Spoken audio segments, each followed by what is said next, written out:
स्वतःला खूप भाग्यवान समजतो. वैभव दिल्लीत शिकत होता, एका विषयाचा अभ्यास, मला वाटतं सोशल सायन्स अभ्यास करत होता तिथे. आणि त्यावेळेला माझी मिसेस आणि मुलगी आम्ही त्याला भेटायला गेलो. तो बाहेर गेला होता आणि त्याचा रूम पार्टनर तिथे होता.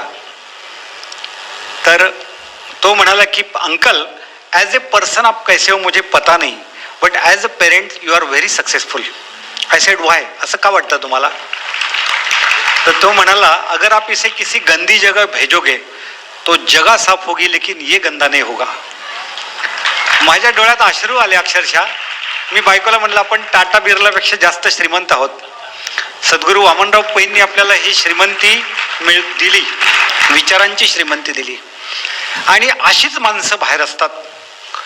आज यजुवेंद्र सरांचं आम्ही ते मनोबल पाहिलं आणि तिथं शारीरिक दृष्ट्या, आता आपण त्याला दिव्यांग म्हणतो, पण जे त्यांना प्रॉब्लेम सतावत आहेत त्याच्यापेक्षा जास्ती मला बाहेर असं वाटतं की समाजातली मानसिक अपंगता ही फार मोठी आहे आणि त्याचे परिणाम समाजावर होत आहेत.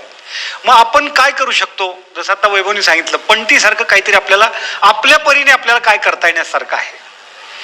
तर सद्गुरूंचा एक छान सुविचार आहे माझ्याकडे. त्यांच्या सुविचारांचं पुस्तकच मी जवळ ठेवत असतो नेहमी. त्यात एक असा सुविचार आहे, संतती ही संपत्ती आहे जर चांगली निपजली तर, पण तीच विपत्ती आहे जर ती वाईट निपजली तर. त्यामुळे सगळ्यात जास्त महत्त्व कशाला द्यायचं आहे ना, तर संस्कारांना द्यायचं आहे. आणि मी जेव्हा त्यांचं ते शिष्याचं प्रवचन ऐकलं बारामतीला, तूच आहेस तुझ्या जीवनाचा शिल्पकार, शरीर साक्षात परमेश्वर, मनस्थिती बदला परिस्थिती बदलेल, विचार बदला नशीब बदलेल, परमेश्वर कृपाही करत नाही कोपही करत नाही, माणूस स्वतःच्या कर्माने स्वतःवरच कृपा किंवा कोप करतो. हे ऐकल्यानंतर मला मुंग्या आल्या अक्षरशः डोक्याला की शरीर परमेश्वर कसं काय? म्हणले, उपास तापास करून तुम्ही का शरीराला त्रास देता? त्याच्याच माध्यमातून देवाची प्राप्ती करायची, त्याच्याच माध्यमातून प्रपंच करायचा आहे, त्या शरीराच्या माध्यमातूनच उद्योग व्यवसाय करायचा आहे, ह्याला त्रास उपास करून का देता? तर मी म्हणलं, आम्हाला वाटतं की उपास केल्यावर पुण्य मिळतं. त्यांनी मला विचारलं, साबुदाणा ही निर्मिती गव्हाचीच आहे, देवाचीच आहे, आणि गहू पण देवाचाच आहे, मग गहू खाल्ल्यावर पाप कसं लागतं आणि साबुदाण्याने पुण्य कुठून लागतं? मग 365 दिवस फराळाचेच पदार्थ खाऊया, भरपूर पुण्यवान हो आपण. असं नाही घडत म्हणाले, विचारात आहे सगळा परमार्थ. अध्यात्म हे विचारात आहे. आणि मला विशेषतः पालकांना बोलताना सांगायचं आहे, पालकत्व ही सुद्धा कला आहे. हे मला सद्गुरूंकडनं शिकायला मिळालं. Parenting is an art. आपल्याला वाटतं पैसे पुरवले, आपण पोरांना काय म्हणतो लहानपणी सुद्धा बघा, मोठा होऊन पैसे मिळव, मोठा हो आणि पैसे मिळव, बस पॅकेज. करिअर निवडताना सुद्धा पॅकेज. आपण कोणी म्हणलो का उत्तम माणूस हो, खूप सज्जन माणूस हो, अशी अपेक्षाच नसते. जगरहाटी अशी वगैरे असले आपले विचार असतात. आणि तुला हे जमणार नाही असं सांगणारे पालक जास्त भेटतात. एक किस्सा सांगतो तुम्हाला. 2 मुलं शाळेतली विहिरीवर गेली होती पोहायला शेतात. मोठा आहे तो खाली पडला, पाण्यात पडला. आता छोट्याला वाटलं की ह्याला पोहता येत असेल, पण त्याच्या तो खाली जेव्हा गटांगळा खायला लागला आणि ओरडायला लागला, त्यावेळेला छोट्याला लक्षात आलं की ह्याला पोहता येत नाही. तो मदतीसाठी सगळ्यांना हाका मारायला लागला, पण शेतात असल्यामुळे कोणीच नव्हतं जवळ. मग तो जो काय असतो ना रहाट, त्यातनं बादली दोर तो खाली त्याने सोडला आणि त्या मोठ्याला सांगितलं, ह्याला पकड, मी तुला खेचतो. त्याने ती बादली पकडली आणि अक्षरशः जीवाची सगळी ताकद लावून त्या छोट्याने त्याला शेंदून वरती काढला. काढल्यावर जेव्हा ते गावात आले, पारावर ज्येष्ठ मंडळी बसली होती गप्पा मारत, आणि त्यांनी म्हटलं, अरे भिजलाय का इतका सगळा, अख्खा का भिजलाय? त्यावेळेला तीच स्टोरी त्या दोघांनी त्यांना सांगितली की हा बुडत होता, मला माहितच नाही की ह्याला पोहता येत नाही, ह्यानी पाण्यात उडी मारली आणि मी बघितलं इकडं तिकडं, हाका मारल्या कोणीच दिसत नव्हतं, म्हणून मी ह्याला ओढून बाहेर काढला त्या रहाटाच्या दोराने. कुणालाच ती गोष्ट खरी वाटेना. पण एक ज्येष्ठ नागरिक तिथं बसलेले होते, ते म्हणले, मला खरं वाटतंय. बाकीच्यांनी विचारलं, तुम्हाला का खरं वाटतंय? हा केवढा, हा केवढा, हा ह्याला खेचू कसं शकेल वरती? आता सगळ्या पालकांनी ते उत्तर ऐकून लक्षात ठेवा. त्यावेळेला त्यांनी असं सांगितलं, त्या ज्येष्ठ नागरिकाने, ते आजोबा म्हणाले, ज्या वेळेला तो मदतीसाठी हाका मारत होता त्यावेळेला तुला हे जमणार नाही असं म्हणायला तिथं कुणीच नव्हतं. अमेरिकेमध्ये रिसर्च झाला ह्याच्यावर आणि त्यांच्या असं लक्षात आलं, म्हणजे त्याचा निष्कर्ष असा आहे की मुलगा किंवा मुलगी 14 वर्षाचा होईपर्यंत पालक, कुटुंब, आजूबाजूचे किती वेळा त्याला सांगतात माहितीये? रिसर्च आहे हा, निष्कर्ष आहे. 1,48,000 वेळा त्याला सांगितलं जातं तुला हे जमणार नाही, यू कॅनॉट. आणि मला पालकांना आता हेच सांगायचंय की मुलांना कधीच असं म्हणू नका की तुला हे जमणार नाही. मला कधी कधी गंमत वाटते, विचारांना घाबरायचं काय कारण आहे? म्हणजे मी आता महाजन सरांच्या आईंना आणि त्यांच्या सासऱ्यांनाही कौतुक केलं, जावई असे सगळ्यांना मिळावेत म्हणलं, आणि त्यांनाही म्हणलं पुत्र व्हावा ऐसा. कारण असं सपोर्ट करणं खूप कठीण आहे हो. पैसे का मिळवायचे असतात? जरा भावकीची दाताड पाडायची असतात. फार हिनवलंय आम्हाला, मग तू जरा असा हो पैसेवाला, म्हणून मोठा होऊन पैसे मिळव. मार्गाचं पथ्य नाही, ही वास्तवता आहे समाजातली. म्हणून हे सगळं दुष्टचक्र जर थांबवायचं असेल तर प्रत्येक कृती राष्ट्रहिताची. जहाज आहे राष्ट्र म्हणजे, त्यात बसलेलो आपण सगळे प्रवासी आहोत. जहाज बुडेल तर कोणीच नाही वाचणार आहे. त्यामुळे ते समोर ठेवून आणि विश्वशांती. मला नवल वाटतं ज्ञानेश्वर महाराज हे विश्वची माझे घर असं म्हणाले. इतकं व्यापक विचार त्यांनी दिला. आपण आपल्या मुलांना संकुचित का विचार देतोय? टॉपला जा. मग त्यांनी सांगितलं ना, टिळकांचं उदाहरण जे सांगितलं ना, मोठी माणसं अशी असतात. अगदी आता सर म्हणाले मला विवेकानंदांच्या विचारांचा प्रभाव आहे माझ्यावर. महाजन सर म्हणाले विवेकानंदांचं लहानपणीचं नाव नरेंद्र. वडील कलकत्त्यात वकिली करत होते. वडिलांनी एकदा मुलाला विचारलं, बाळा मोठा झाल्यावर तो कोण होणार? त्यांनी सांगितलं मी टांगेवाला होणार. त्यावेळी कलकत्त्याला टांगे खूप होते. मला पालकांना आता विचारायचं आहे, आपल्या मुलांनी जर सांगितलं टांगेवाला होणार तर आपण कानाखाली आवाज काढू का?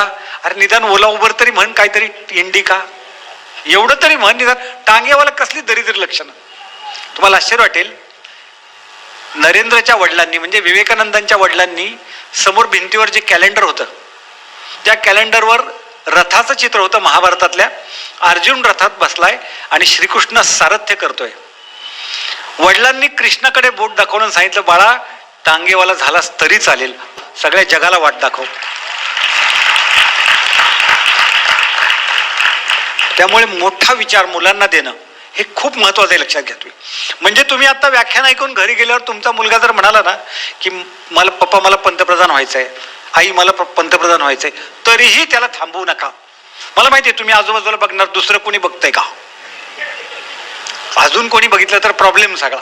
आता मला ज्या वेळेला सद्गुरू वामनराव पै मिळाले आणि मला हे विचारांचं महत्व कळालं की विचार हाच ईश्वर आहे, थॉट इज गॉड.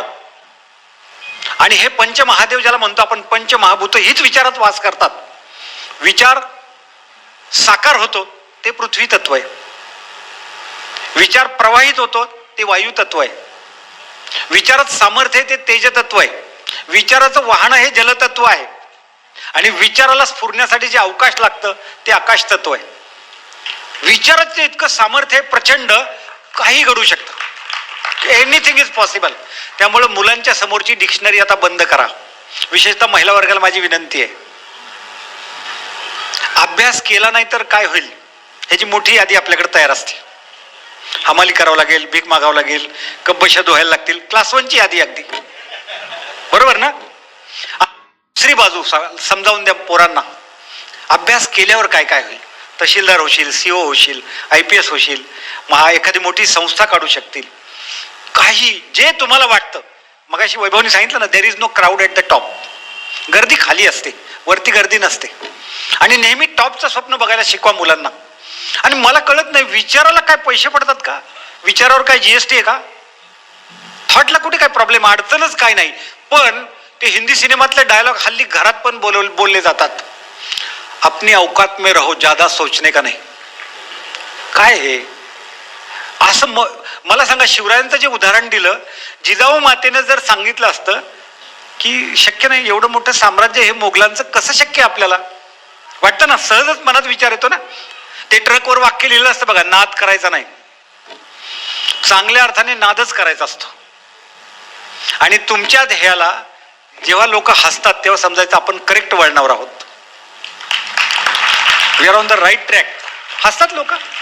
मी कधी कधी विचार करतो, महात्मा गांधी जेव्हा बॅरिस्टर झाले होते आणि वकिलीला सुरुवात केली त्यावेळेला एक चोराची केस आली होती, पहिलीच केस चोराची. बाकीचे जे कलिग्स होते ते काय म्हणाले, आपल्याला काय पडलंय, आपल्याला वाचवायचंय, डबल फी सांग ना, चोर आहे म्हणल्यावर 100% डबल देणार, कारण त्याला वाचवायचंय. गांधीजी म्हणले मला नाही करायचं, मला हे कामच नाही करायचं. मग म्हणले तुझं कामच नाही, तू वकिलीच सोडून दे. म्हणजे कोणी वकील असले तर माफ करा, पण त्यांच्याबद्दल मी सांगतोय की त्यांचा किस्सा काय होता.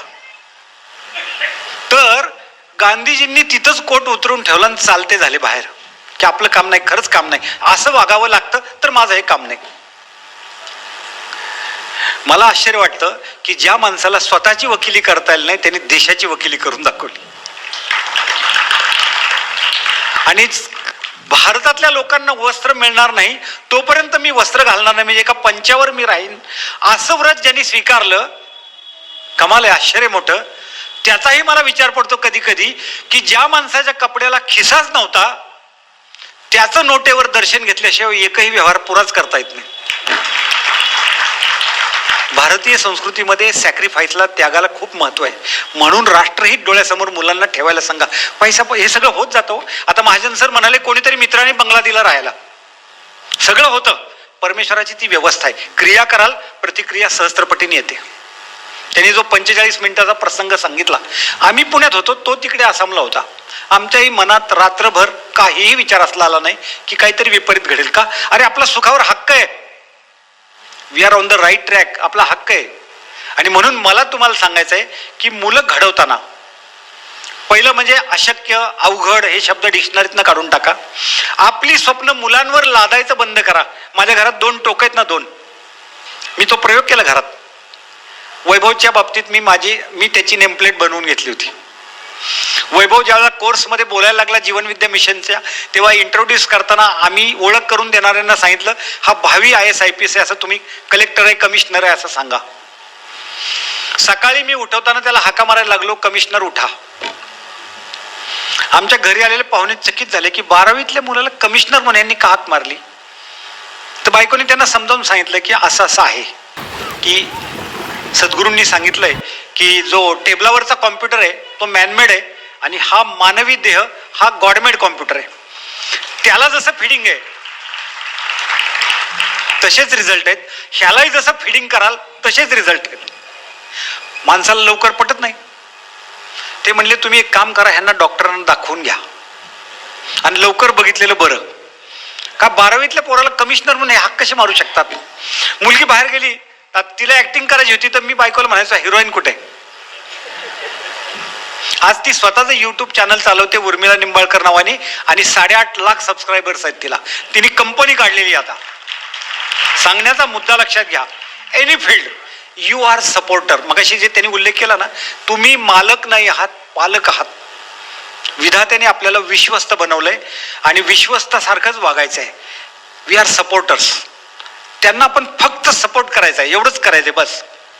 त्यामुळं आपली ड्रीम्स, मला असं व्हायचं होतं ते आता तू अर्ध स्वप्न पुरं करावं नाही. मला डॉक्टर व्हायचं होतं ते राहून गेलं, आता तू डॉक्टर हो. अरे त्याला रक्त बघितल्यावर फिट येते, कशाला त्या भानगडीत पडताय तुम्ही. तो आहे का त्या ह्याचा. म्हणून हल्ली बघा IQ EQ म्हणजे हे जे निघालंय ना, बुद्ध्यांक बघा, भावनांक बघा, त्यानंतर बिहेवियरल इंटेलिजन्स हा प्रकार जो आहे, संघटनात्मक कौशल्य ते बघा. अशा मुलांच्या टेस्ट घ्या 10वी नंतरच्या सुद्धा, की त्यांनी काय निवडावं. तुम्ही लादू नका त्यांच्यावर हे असंच हो, नाही गरज काय त्याची. आणि मुलं स्मार्ट आहेत. आता श्रावण बाळाच्या वगैरे गोष्टी सांगायचं थांबा. आता अजून लोक तसल्याच जुन्या गोष्टी सांगत राहतात. एका पालकांनी मला सांगितलं, म्हटले मी सगळे स्टोरी त्याला सांगितली, ते कावडीत नेलं. पोरगा म्हणलं पप्पा आता जमाना बदललाय, आता ट्रॅव्हल एजन्सीला फोन केला तर तुम्ही जग फिरून याल, आता कुठे कावड घ्यायला होता मला पुन्हा आणखीन. तुम्ही अपडेट राहा. मुलं फेसबुकवर असली, इंस्टाग्राम कशा, तर तुम्ही त्यांच्यात थोडे सहभागी व्हा. मुळात सांगू का, मुलांशी संवाद तुटलाय आपला. रिटायर झाल्यावर लोक तक्रार करतात की मुलं आमच्याशी बोलत नाहीत. मी त्यांना असा प्रश्न विचारतो की आधीपासून बोलायची सवय ठेवली का. 4थीतल्या मुलाला जर विचारलं की हाऊ इज युअर पप्पा, तो म्हणतो माय पप्पा इज ग्रेट. जगात माझ्या पप्पा सारखा माणूस नाही. केव्हा 4थीत. 10वीत गेल्यावर तेच पोरगा आईला हळूच म्हणतोय हिटलर जीवन गेले का. मग ज्याला 4थीत पप्पा ग्रेट वाटला त्याला 10वीत तो हिटलर का वाटतो. कारण घरातलं वातावरण तसं ठेवलंय त्याने. बघा ना तुम्ही, घर आहे ते, पोलीस स्टेशन नाही. फी कधी भरायची, शेवटची तारीख किती आहे, कॅश आहे का चेक आहे, अरे प्रेमाने बोल. स्पर्श, संवाद, स्पर्श जवळ घेतलं पाहिजे. तुम्ही तो पिक्चर पाहिला ना कुठला, मुन्नाबाई MBBS, स्पर्श, वात्सल्य, प्रेम, आपुलकी, जिव्हाळा मुलांना द्यायला सांग. आणि विशेषतः मुलींना तर फार प्रेम द्यावं, माझं प्रामाणिक मत आहे. आजकाल ते ट्युशन, क्लास, कॉलेज, बिचारे आणि लग्न झालं की झाली, गेली निघून, 2 दिवसाची पाहुणे.